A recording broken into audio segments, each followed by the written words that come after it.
Kaya mag-Smart Dishwashing Paste. Pang heavy-duty hugasin. Ang galing, galing, galing. Smart! Yan ang Smart Dishwashing. May double tanggaling formula. Tanggal galingan sebo at bakterya. Kaya ang Smart #1 dishwashing paste. Ang galing, galing, galing. Smart! Yan ang Smart Dishwashing. Smart Dishwashing Paste. Manufactured by ACS Manufacturing. ISO certified. World-class quality. DZXL. Hi, I'm Sonia Pascual, Marketing Director and CrossFit Coach and Athlete. Sa sobrang dami kong ginagawa, I'm putting myself under a lot of stress. Kaya along with proper diet and regular exercise, I take time to rest. Dagdag ang MX3 capsule daily. Ang MX3, part na ng team ko. Alaga ka. Mahalagang paalala, ang MX3 capsule ay hindi gamot at hindi dapat gamitin panggamot sa anumang uri ng sakit. Sa Pride Anti-Bac Detergent, linis ang labada, knock out ang bakterya. Stop ang germs sa Pride with Antibac. Linis ang labada, knockout ang bakterya. Ang Pride Anti-Bac ay may germ knockout action. Kills 99.9% of germs sa damit ng pamilya. Stop ang germs sa Pride with Antibac.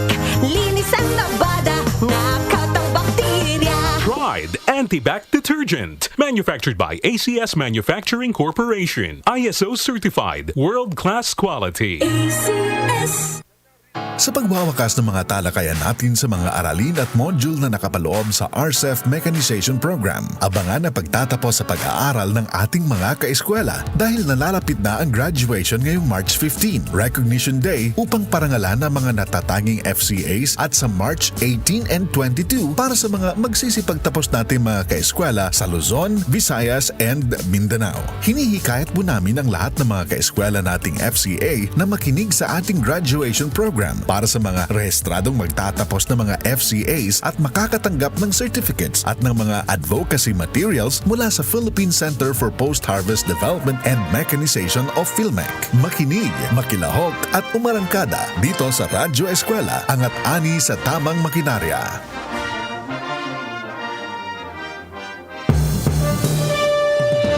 Lumipas at magbago man ang panahon, iisa at nakatatak ang kauna-unahang himpilan sa paghahatid ng serbisyo publiko at balita. Ito ang Radio Mindanao Networks. 7 dekada sa paglilingkod sa masang Pilipino sa Metro Manila. Ito ang DZXL Radyo Trabaho 558 kHz. Ang inyong gabay sa hanap buhay. Ang mga susunod na opinyon at komentaryo ng programang Sapagkat Mahal Kita ay sariling paninindigan at saloobin ng program anchor at hindi kumakatawan sa posisyon ng DZXL RMN Manila. Sapagkat Mahal Kita. Mahal Kita. Filipinos in America, kumusta na sila? Ano ang kanilang istorya? Yeah, naririnig kayo, Congresswoman dito sa New York area. Can you hear our audio? Narinig ko po kayo. Tingin ng boses, pananaw, saloobin ng mga kababayan natin nasa ibang bansa sa iba't ibang issue sa kanilang pinakamamahal na bayang Pilipinas. Saan kukuha ng ikabubuhay ang mga mahihirap na ito? Sapagkat Mahal Kita, kasama patikang radio broadcaster na si Don Lino mula sa Amerika at co-host na si Lourdes Escaros. Maririnig ng live sa WRMN New York, USA at worldwide sa pamamagitan ng Facebook at sa YouTube. RMN News Nationwide, the sound of the nation. Sapagkat Mahal Kita. Sapagkat Mahal Kita. Tuwing linggo, alas 10 hanggang alas 11 ng umaga. Dito sa Himpilang Extra Large sa komentaryo DZXL 558. I'm coming home to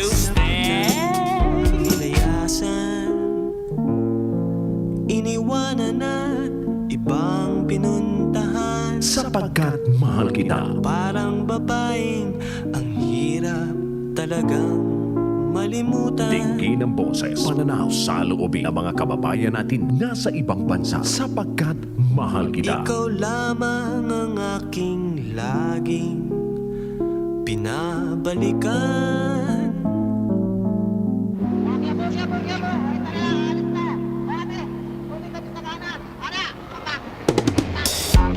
Manila, Uy, kumusta ho kayo mga kasama? Araw ho ng linggo at every Sunday morning 10 to 11 ang inyong paboritong programa. Sapagkat mahal kita. Medyo mainit na, pero yung mga bilihin ay hindi pa rin po nagbabago. Yung klima, ano po, ganun pa rin, mataas pa rin. At dito sa Pilipinas, sa ating mga tagapakinig sa abroad, marami mga isyong dapat niyong malaman, marinig at ating dapat matalakay. Alam ko, hinahanap-hanap niyo po yung inyong mga lugar, yung inyong mga kapitbahay, yung inyong mga laging kainuman, at yung inyong mga laging kakwentuhan. Dito ho yan, sama-sama ho tayo hanggang alas 11 ng umaga. Ang boses sa mga kababayan natin nasa ibang Mula sa Pilipinas, sa Makati City, ako si Radyoman Lourdes Escaros. Paghahanda pa rin po natin sa nalalapit na Semana Santa. Alam ko hindi masyadong pinapansin ito sa ibang mga kontinente. Alam niya, ng mga nakikinig sa ating OFWs, ano? Alam nila yan. But anyway mga kasama, alamin natin namang maiinit na balita mula naman sa Amerika. Radyoman Don Lino, Celle, kumusta ka? Sapagkat mahal kita. Umuusok ang mga dapat nating ibatusahin papawid. Subalit, kailangan muna tayong bumati sa ating mga sumusubaybay sa Sapagkat Mahal Kita Pilipinas, Luzon, Visayas, and Mindanao at iba't ibang bahagi ng daigdig. Buhat dito sa WRMN Radio Pinoy sa Metropolitan New York. Bakit umuusok? Inisyu ng International Criminal Court o ICC na arestuhin ang Pangulo ng Russia na si Vladimir Putin. I repeat, siya ay hindi na makakalabas sa kanyang bansa. Si Putin ay mananatili na lang sa loob ng Russia. Sapagkat kung siya magbabakasyon sa Europe, magbabakasyon siya sa Pilipinas,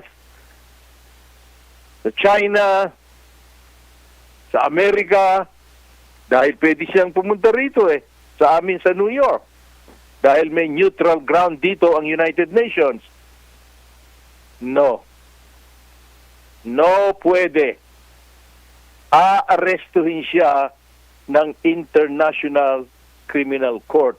Yun ang hindi naiintindihan ng mga maraming Pilipino. Na walang kapangyarihan ang ICC. Bakit? Saan nagsimula yan?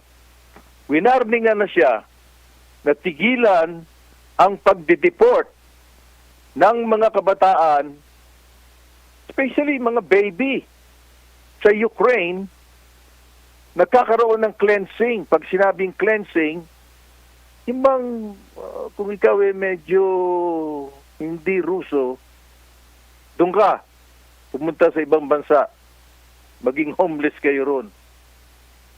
At yung mga kalalakihan, kinukuha at sapilitan na sinasabak sa gera. Ngayon, ang International Criminal Court, ICC, ay nagsawa na. So, Biyernes, dahil Sabado kami ng gabi ngayon dito sa Metropolitan New York at ang oras namin, 7 minutes, makalipas ang 10 ng gabi at kayo ay umaga ng Sunday ng 10:07. Correct? So, a little bit more than 72 hours lang nang nabulaga itong si Vladimir Putin. Hindi niya sukat akalain na talagang tutuluyan siya ng ICC. Now, pakinggan natin ngayon ito sapagkat napakarami nating mga dapat na malaman nyo riyan sa bansang Pilipinas bago ko sagutin yung mga nabitin na katanungan ni Miss Lourdes Escaros last week. You have to somehow pay attention to this. Now to that breaking news, the International Criminal Court has issued an arrest warrant for Russian President Vladimir Putin for war crimes in Ukraine. Joining me now to delve deeper into this is retired U.S. Army Major General William Enyart. Sir, thanks for joining me once again. We didn't get to speak about this last time because this broke since you and I first talked in the first hour. Your top-line reaction to the news of this arrest warrant from the ICC, and will it impact the war in Ukraine? This is, frankly, a huge diplomatic win for Ukraine, and it's an equally huge propaganda loss for Putin. I'm sure the internet memes of Putin being led away in handcuffs. Over 120 nations are signatories to this International Criminal Court. So this does cut down on Putin's vacation options a bit. Now, Putin's defense will be that he will claim these kids are really Russian children, not Ukrainian, and he's simply protecting them. And tell me, Go ahead. sorry to barge in there. Tell me the likelihood of us actually seeing Putin arrested. I mean, Unless Russia would completely collapse as a nation, and it would become possible for his opponents in Russia to take control and then turn him over. And frankly, he'll avoid traveling to any nation that is a signatory where he'd be in danger of being arrested. to go back to what we were talking to earlier, China's president is meeting with Putin in Moscow next week. Security Council spokesman John Kirby says the White House has, quote, deep concerns about that visit. Politico reports that Chinese companies, including one linked to its government, sent Russia 1,000 assault rifles, drone parts, other military equipment as well. What do you make of China's role in supporting Russia? Well, they're at best tiptoeing into this. They don't want to hurt their economic ties, the trade ties with the U.S. and the EU. Now, Russia does sell them some oil. In fact, it's China's largest oil supplier. But China can live without Russia far better than Russia can survive without China. To the fact that nobody, and I mean nobody, thought that Ukraine would still be standing punch for punch with Russia a year down the road. Russia has so much larger military and such a much larger population and land mass. Nobody thought Ukraine could outfight them. Thank you for... Well, ang suma total niyan ay parang tinetesting ng komunistang China kung ang Amerika ay hihinto sa pagpapadala ng mga armamento sa Ukraine. Kaya narinig nyo na sinabi nung nag-uulat na hindi inaasahan na aabot ng ganitong kahaba ang giyera at ang lumalabas na nagwawagi politically and mismong sa giyera patani ang Ukraine. Sapagkat maraming tumutulong na mga bansa upang kung meron man tumulong sa Russia na katulad ng komunistang China, hindi magwawagi. Ngayon, itong U.S. Defense Secretary ng Amerika na si General Austin nagpa-interview regarding this.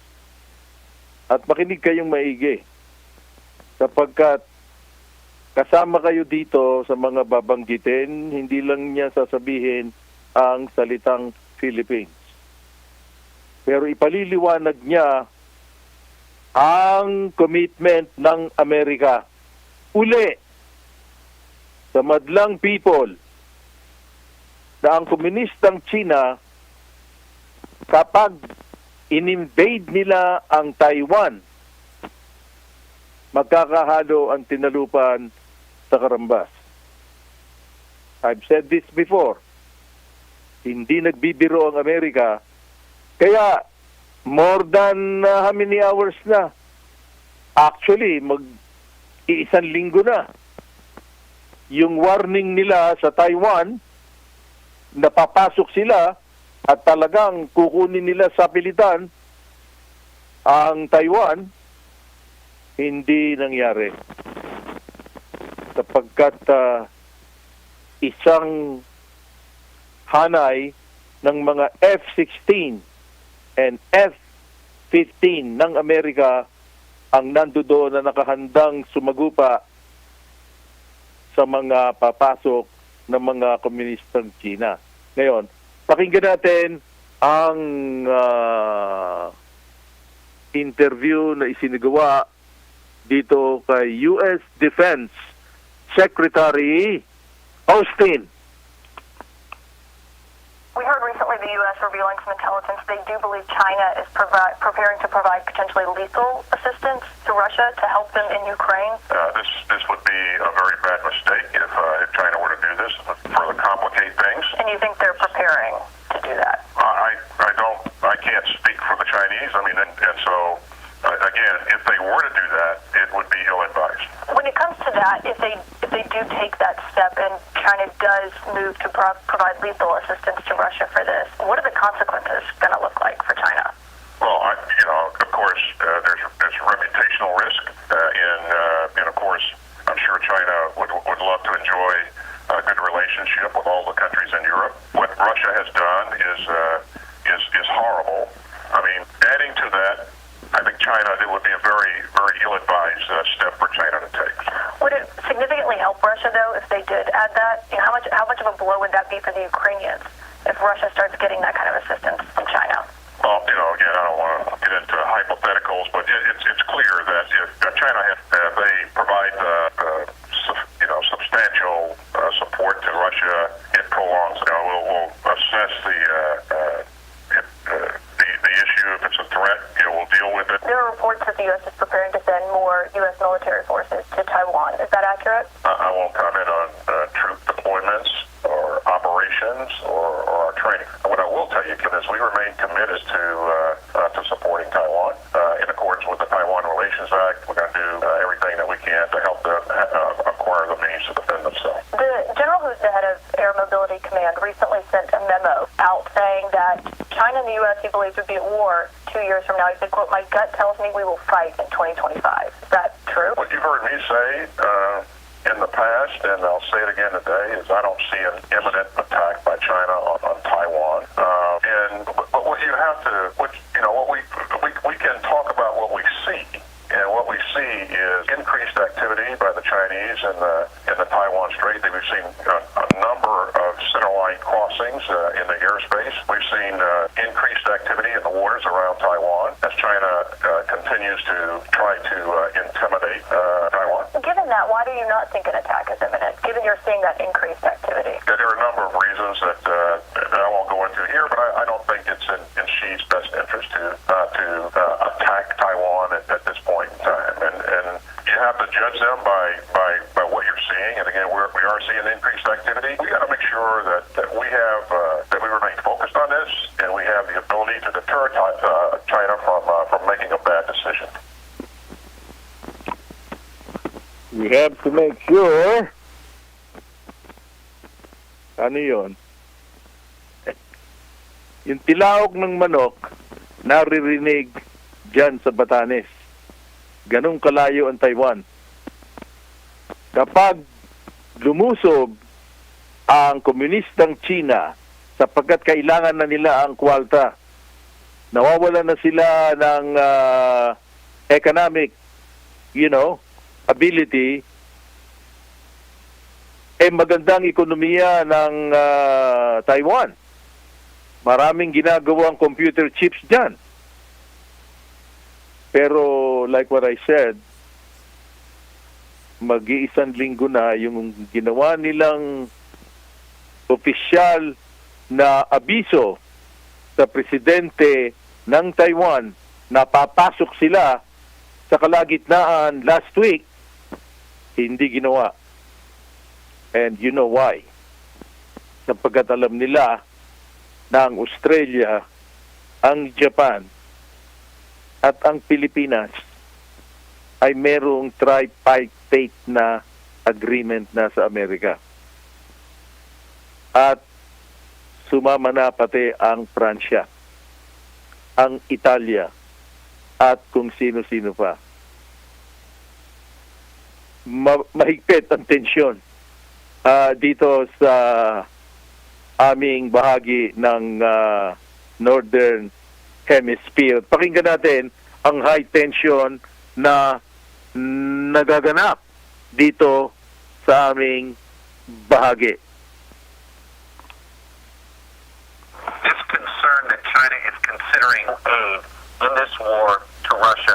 Some further information that we are sharing today, and that I think will be out there soon, that indicates that they are strongly considering providing lethal assistance to Russia. If there are any thoughts and efforts by the Chinese and others to provide lethal support to the Russians in their brutal attack against Ukraine, that is unacceptable. Again, that would be a red line. We should designate Russia state-sponsored terrorism, because if you do that under U.S. law and China provides lethal weapons, they will get sanctioned. If you jump on the Putin train now, you're dumber than dirt. To happen to U.S.-China relationship, in my opinion, to give lethal weapons to Putin. This is a time when our relations have never been more high right now, I should say. What kind of consequences are you talking about? What did you share with them? Look, I'm not going to get into that, but I can again tell you that this is something President Biden has raised directly with President Xi. Well, we heard it. Personal na tinawagan ni Pangulong Biden si Xi Jinping, sapagkat sinasabi na narinig nyo ng mga opisyales ng National Security, pati ang Homeland Security, pati ang DIA, Defense Intelligence Agency, CIA, yon ang mga miyembro ng mga senador at mga U.S. representatives na sinasabi na itong ginagawa ng China ay isang provocation, parang naghahamon. Pero ikinakaila ito ng China. Sinasabi na wala silang intensyon na magkaroon ng bakbakan. Well, maybe they're telling the truth. Gawa na hindi nila itinuloy ang paglusob sa Taiwan last week. Let's just put it that way. Huwag na nating dagdagan yon. Okay. Now, ang pananalapi, like we had been saying, economy is very important kahit nasa ang bansa. Nang sumirkot gulong ang Silicon Valley Bank sa California, nauga ang buong daigdig. Okay? Ang tanong, kayong mga nakikinig dyan sa inyo sa bahagi ng California, sana wag kayong magpanik, sapagkat hindi man ito pinag-uusapan ng mga mainstream media. Ang dami niyong nakapila sa mga bangko na mga prangkisa ng Silicon Valley Bank. Ang magiging kahinatnan niyan, magkakaroon ng bank run. Kaya kumalat na ngayon. Pati rito sa amin sa New York, sumirko ang Signature Bank. Sumirko ang isa pang bangko sa New York. Pag ito'y kumalat ng kumalat, babalik tayo sa 2008. Dahil lamang nininervous kayo na yung inyong mga idiniposito wala ron sa bangko. Naka-insured yan ng Federal Deposit Insurance Bank. Diyos por Santo o FDIC. Korporasyon yan. Ngayon, pakinggan natin ito na ang mga dapat na hindi mataranta ay hindi dapat mataranta. Dahil yan ang mga nagpapahamak at ganyan-ganyan na nangyari noong 2008 nang nailip ang 10 milyon na kabahayan dito sa Amerika dahil saan kukuha ng pera? Sabay-sabay lumabas ang mga tao at hinihingi ang kanilang mga salapi. Kaya dinail out ng taxpayers, kami, ng mga nagbabayad. Umabot ng trillions and trillions of dollars. Tinaman ng Judas. Pakinggan natin ito. The Wall Street Journal says regulators will make another attempt to find a buyer for Silicon Valley Bank. The failure of SVB and Signature Bank rattled the global banking sector. It's the biggest bank collapse since 2008, but the reasons are different this time, and the president says Americans' money is safe. So, is it? And what do financial regulators do now? If they keep moving aggressively, then it could do serious damage. And, we have to see how things play out over the next few months. But the lesson the Fed learned in 2008 is you don't ignore threats to financial stability. It's the biggest bank collapse since 2008. Silicon Valley Bank in California unraveled, ending last week with the Federal Deposit Insurance Corporation, or FDIC, taking it over. After the bank sold billions in securities and experienced a loss, there was an old-fashioned run, and many in the tech industry and startup ventures pulled their funds. Americans can have confidence that the banking system is safe. President Biden said Monday morning, all customers who had deposits in these banks can rest assured. They'll be protected and they'll have access to their money. No losses will be, and this is an important point, no losses will be borne by the taxpayers. Those with more than $250,000 in the bank, which is higher than the FDIC insured threshold, will be covered. Now, a new bridge bank called Silicon Valley Bank NA is being operated by FDIC to get those customers their funds. But Treasury Secretary Janet Yellen said this is not a bank bailout. Ahead of the president's address Monday, Louisiana Senator Bill Cassidy told Fox and Friends, we do not want to bail out venture capitalists, period, end of story. But we also don't want to hurt the kind of depositor who put the money in there not thinking it was going to fail, because it's really not the depositor's fault, it is the bank's fault. President Biden also said Monday Silicon Valley Bank management is being fired and investors in the banks will not be protected. They knowingly took a risk, and when the risk didn't pay off, investors lose their money. The Federal Reserve has also now announced the creation of the new Bank Term Funding Program, which will give loans for a year to banks and other institutions that hold people's deposits. It's meant to provide liquidity to help eliminate the need to quickly sell high-value securities in times of stress. But the question on everyone's minds was, will whatever happened here happen at other banks? Is my money safe or not? Well, what the Biden administration tried to tell the average person Sunday night was that their deposits were safe. John Hildenrath is a senior writer and editor at the Wall Street Journal. It used a provision of the law to extend safeguards from $250,000 worth of deposits for any individual to almost unlimited support. And that is an effort to stop the panic, but it raises all kinds of new questions about who's getting bailed out and what are the consequences. Well, walang nakakaalam sapagkat napakaraming bangko na prangkisa ang naturang bangkong Silicon Valley Bank sa buong daigdig, kahit dyan sa Pilipinas. Kaya ang akin lang bilang tip sa inyo, huwag kayong magpanik. Huwag kayong pumila sa ATM machines para kunin ang inyong mga salapi, sapagkat wala kayong makukuha eventually.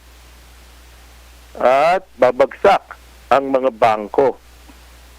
Ang maganda rito sa Amerika, binanatan kagad ng Kongreso na yung mga merong pagkakamali sa kanilang mga bangko na prangkisa ng SVB o Silicon Valley Bank ipinair lahat at haharapan sila ng class action para sila ay magtanda. Pakinggan natin ito kung ito ay talagang gagawin din ng Amerika tulad ng ginawa noong 2008. Markets gyrated this week after the collapse of Silicon Valley Bank, and investors were looking for other troubled banks amid concerns over the unintended toll that interest rate hikes are taking on financial institutions. Shares of Credit Suisse plunged after their biggest shareholder, the Saudi National Bank, said it would not provide any more support, but rebounded after Switzerland's National Bank offered $54 billion in liquidity. Even Innis of SCI Asset Management says in a report the market remains cautious. Traders do not want to get overexcited, especially with investors still focusing on what can go wrong instead of what could go right. Treasury Secretary Janet Yellen told a Senate committee Thursday that the U.S. banking system remains sound. Yesterday, the European Central Bank raised its key rate by 0.5 percentage point, but expectations on Wall Street are that this week's turmoil will push the U.S. Federal Reserve to cut its rate hike next week to 0.25 percentage point. SVB Financial Group, no longer the parent company of Silicon Valley Bank since the bank's seizure, is filing for Chapter 11 bankruptcy protection.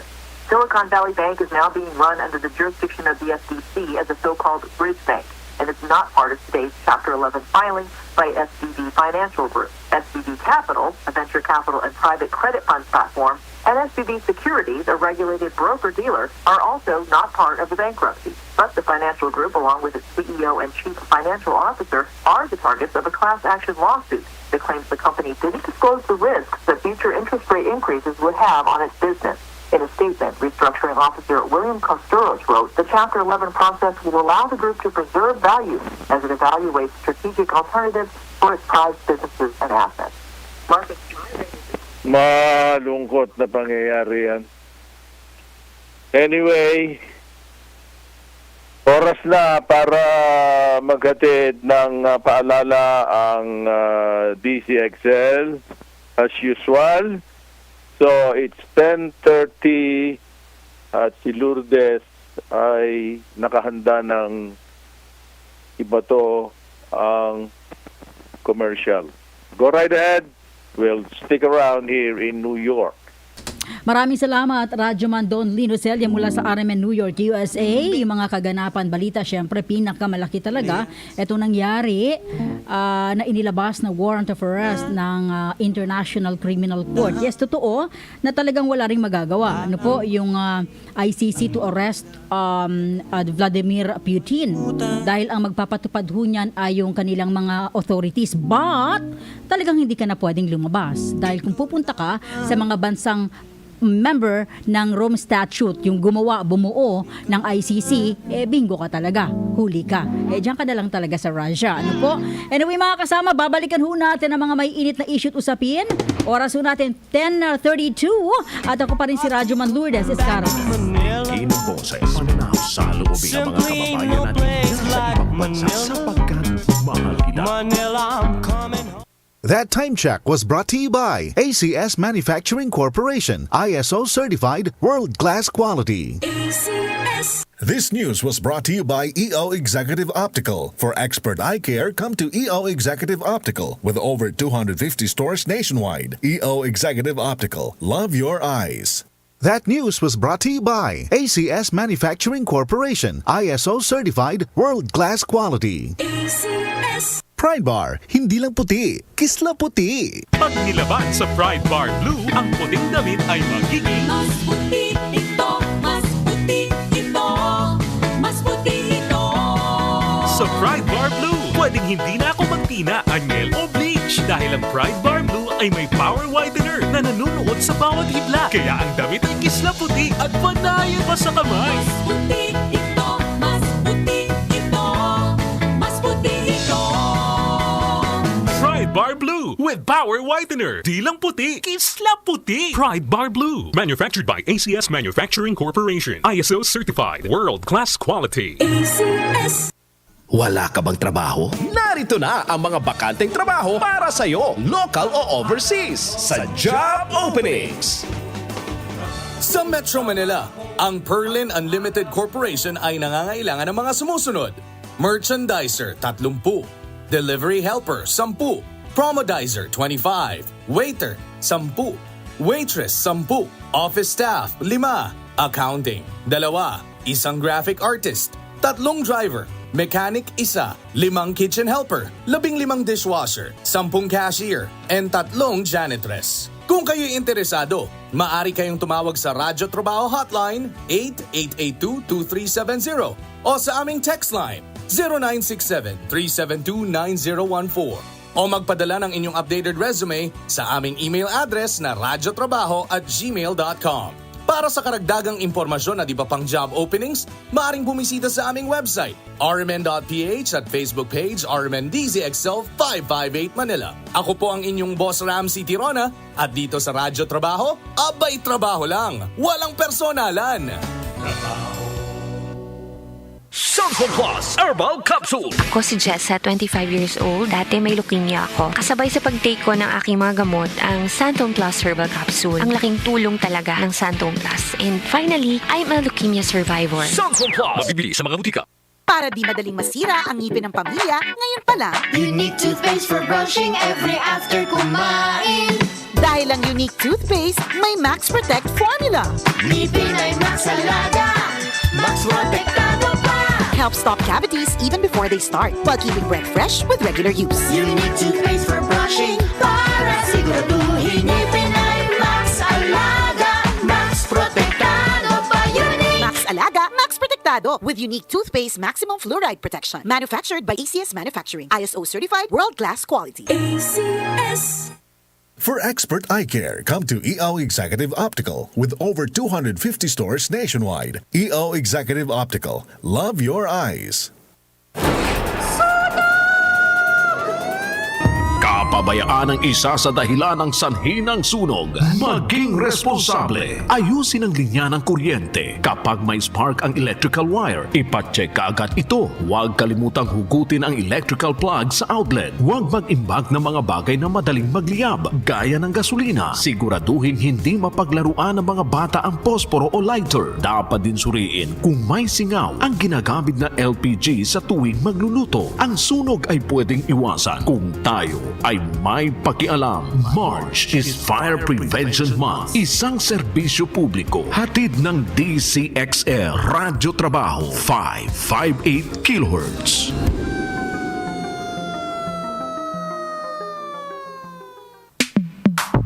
Sa panahon ngayon, kau ba'y sigurado? Kau ba'y protektado? Ang pamilya ay i-shield mo. Laban sa bakterya, I-shield mo. laban ng pati virus, I-shield mo. Shield Bath Soap. Patay ang 99.9% of bacteria and virus tested. Bilib ang mga eksperto sa Philippine Nurses Association. sa sakit protektado, I-shield mo. pamilya'y protektado, I-shield mo. Shield Bath Soap. Manufactured by ACS Manufacturing Corporation. ISO certified world-class quality. ACS.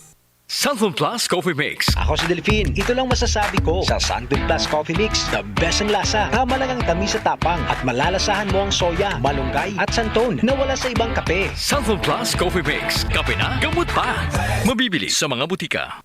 Pride Bar, hindi lang puti, kisla puti. Pag nilaban sa Pride Bar Blue, ang puting damit ay magiging Mas puti ito, mas puti ito, mas puti ito.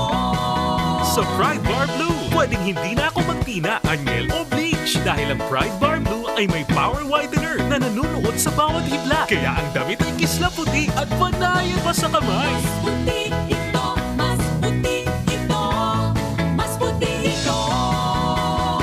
Pride Bar Blue with power widener. Di lang puti, kisla puti. Pride Bar Blue. Manufactured by ACS Manufacturing Corporation. ISO certified. World-class quality. ACS. Santon Plus Herbal Capsule. Ako si Joseph. 5 years na akong Santon Plus Herbal Capsule user. Walang ibang gamot na nakapagpagaling sa aking cirrhosis of the liver, kundi Santon Plus Herbal Capsule lang. The best talaga. Santon Plus Herbal Capsule. Mabibili sa mga butika. Para di madaling masira ang ngipin ng pamilya, ngayon pa lang, Unique toothpaste for brushing every after kumain.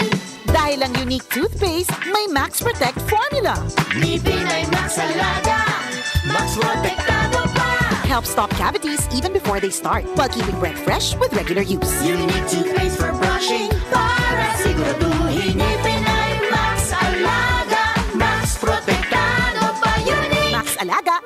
Protektado with unique toothpaste maximum fluoride protection. Manufactured by ACS Manufacturing. ISO certified world-class quality. ACS.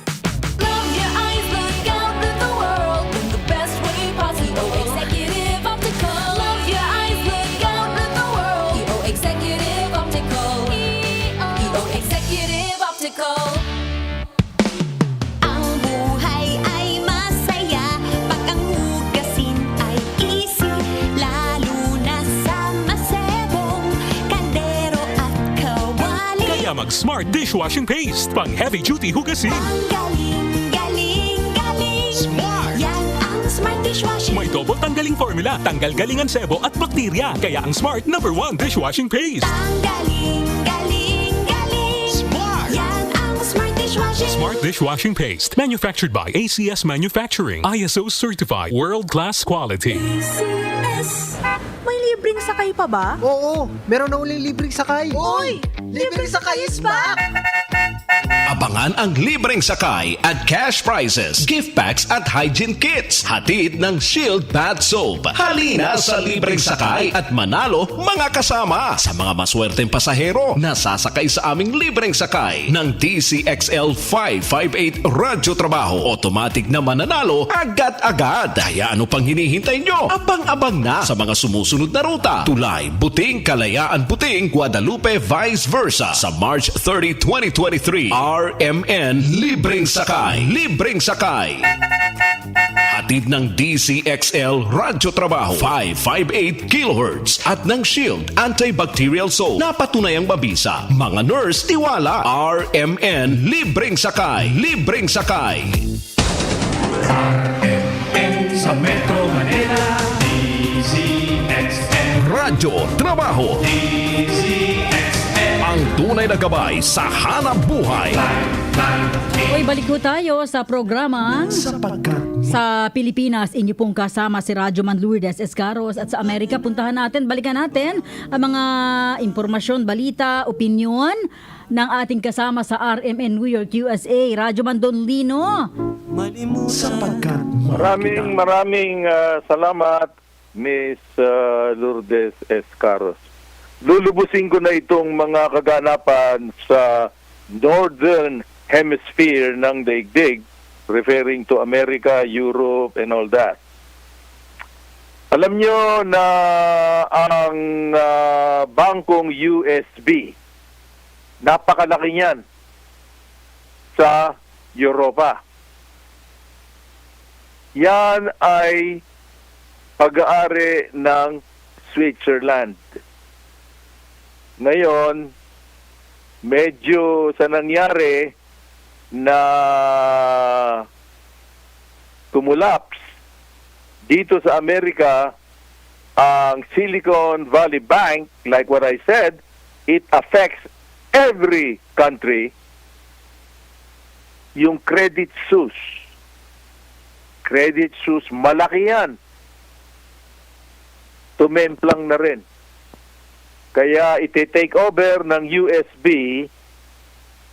ang Credit Suisse.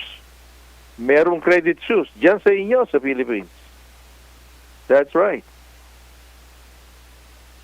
At kung gusto nyong malaman ang detalye niyan, nasa print report ng WRMN Sapagkat Mahal Kita.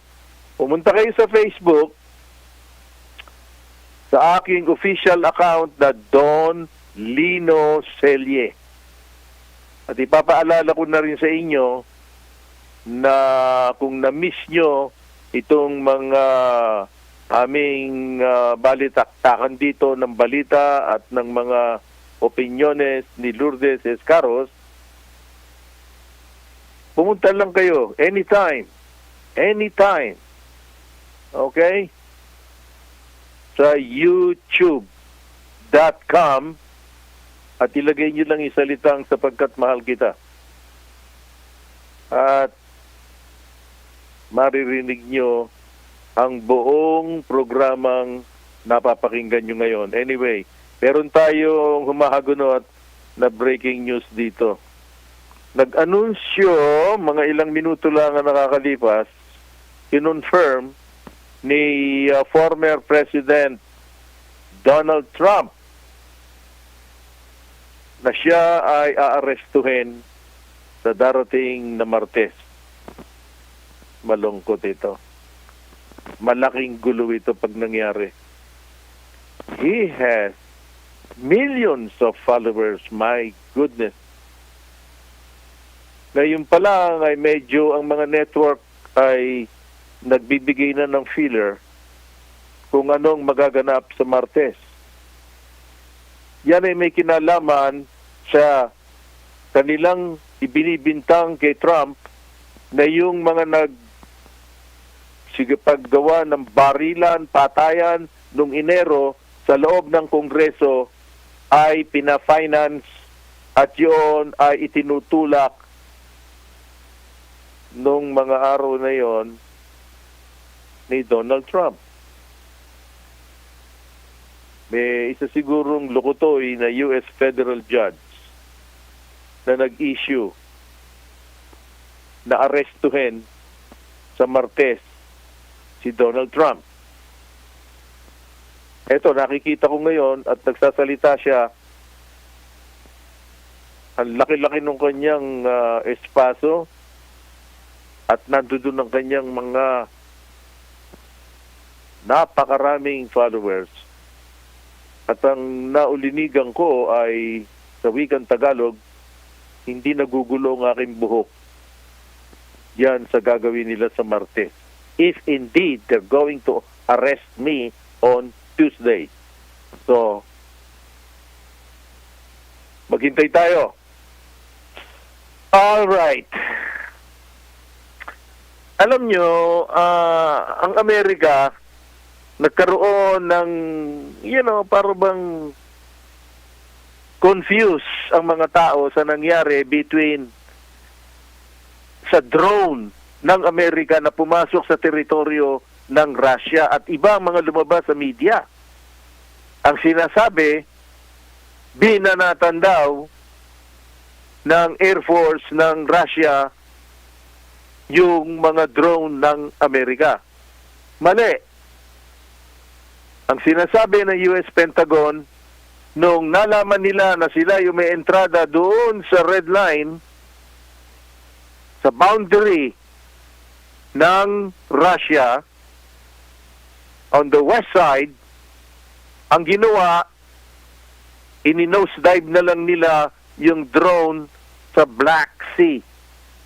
Sapagkat ang mga piloto noon ay nasa baba. Walang piloto yung drone. Kaya nga drone eh. So pakinggan natin ito.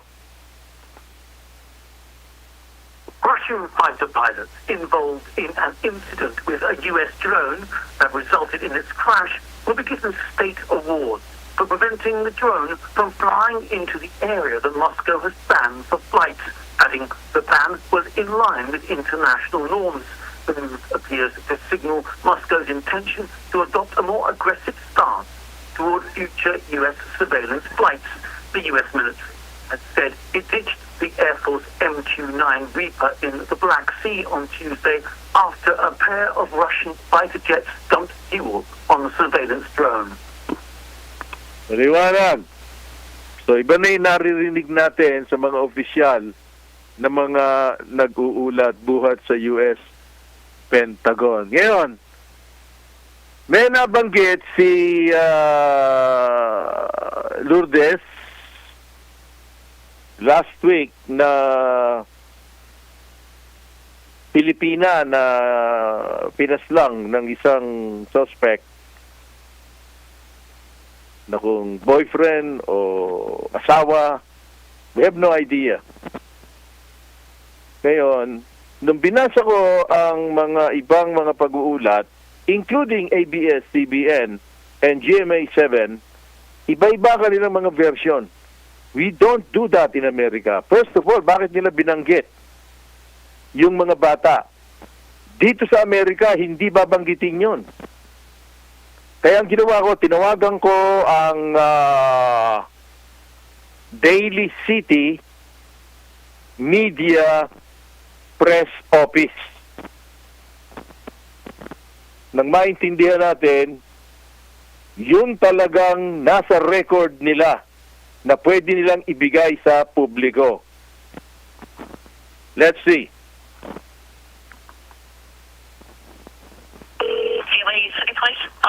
Yes, I called an hour ago. I'm trying to connect with your press office, the right number. Maybe you could repeat. What are you looking? Well, there is a news report in a Filipino community here in New York stating shot and killed by the husband or a boyfriend. We would like to ask your press office some info, possibly, if this is really a husband and wife or boyfriend. Your name? My name is Lino, Celle. Okay, and you're calling from? The Media Task Force in New York. I will get that message to Sergeant School.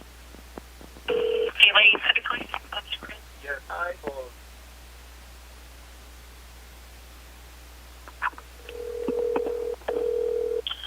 Hello, Mr. Brennan. Yes, officer. My name is Lino Celle from Media Task Force. Hey, how you doing? Yeah, hi. We coordinate with the U.S. federal and local enforcement regarding some info that might help you guys.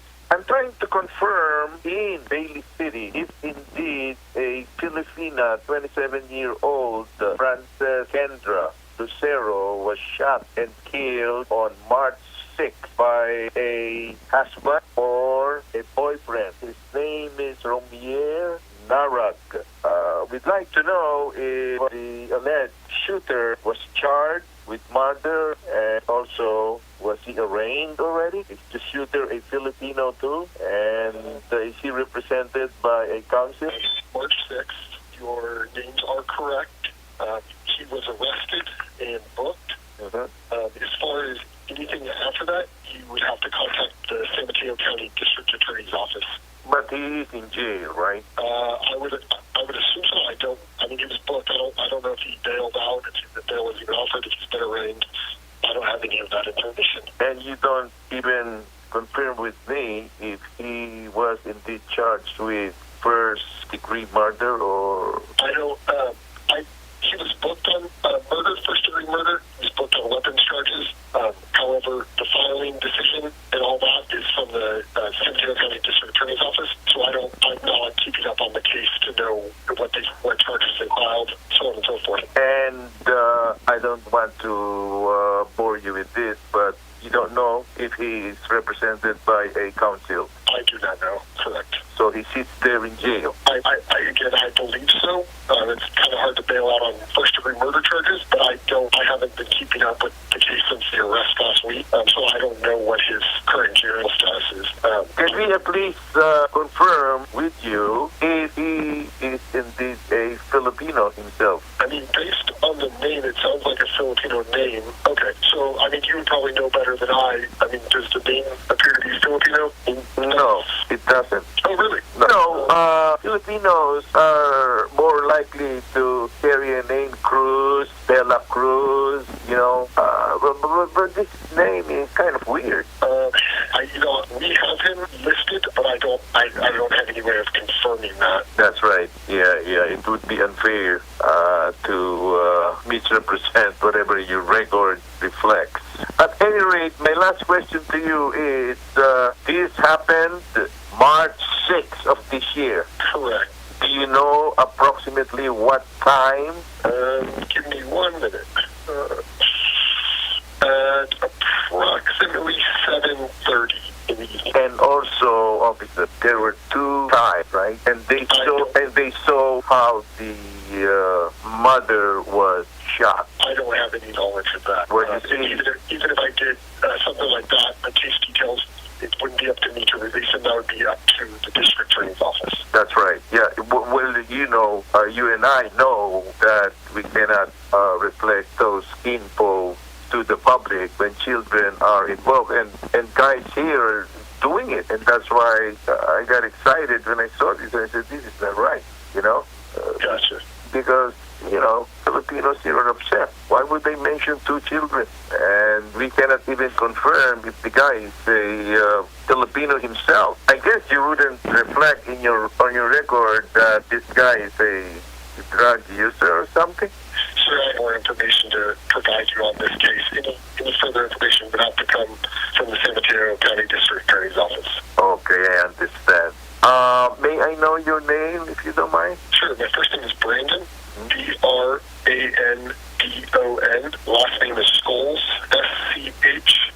L-E-S. And I thank you very much. Thank you. No problem. All right, take care. Take care.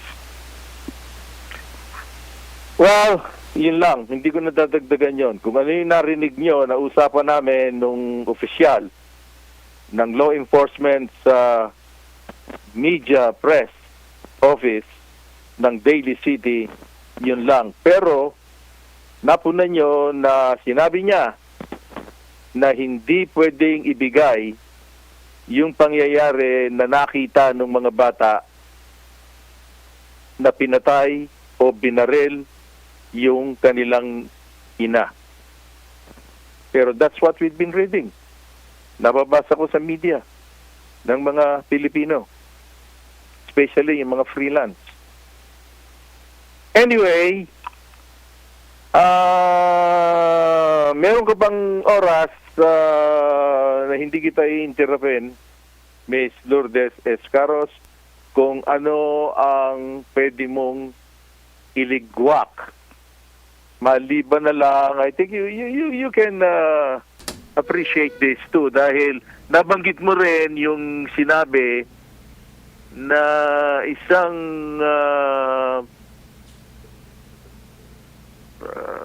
kawani ng naiya na hinanapan ng kung ano-ano yung isang beauty queen. Okay? So, let's hear this. Like, of course, with Bureau of Immigration, we're also talking with them. For the manpower talaga, kailangan talaga yung malaki talaga ng mga personnel dito sa ating airports. Yung the ones that who could represent best our country. Dahil tayo po ang first and last place na nakikita ng mga tao. So, they have their plans naman po actually. May mga redeployment plans sila at meron naman po sila talagang inaayos na yung mga taong meron silang napapansayan or kung may have cases against some of these area personnel, they are being moved out or yung iba natatanggal sa trabaho and continues naman po yung cleansing ng rank in terms of trying to remove these exceptions kung masasabi ko dito sa mga type of people that are working in the airport. So, rest assured po, the MIAE management is working with the different government agencies and the private sector para po yung mga tao na na-deploy dito sa airport is someone who we can be proud of to call as Filipinos po. Alam nyo na nagkaroon ng international survey sa Asia. Ang Pilipinas, ang Ninoy International Airport ang nasa kulelat. Ang number 1 ang Singapore. And, iba pang mga paliparan. Sana ma-improve na yan. Regarding dun sa babae na hininga ng picture, hininga ng diploma and all that, wala tayong nakuha ron, kundi ang sinabi lang, tinanggap nila yung complaint at magtatapos yan sa korte sapagkat yung alleged na gumawa, pinaninindigan na hindi nangyari yun. So, Lourdes, humabol ka pa, alam ko matuling ka mag-report, baka meron kang pwedeng iligwak sa amin dito na kailangan malaman. Don Lino, mabilis lang. Mabilis lang. Linawin ko lang, no, yung sa case na binanggit ko, yung Filipina na pinatay ng live-in partner niya. Medyo na ano lang ako, nahuli ang suspect or na-file na ng kaso. Kasi mas sinabi mo kanina na kasi narinig ko dumiretso ka talaga doon sa authority, no? Dahil iba-iba nga yung lumabas na balita. Media law enforcement 'yon.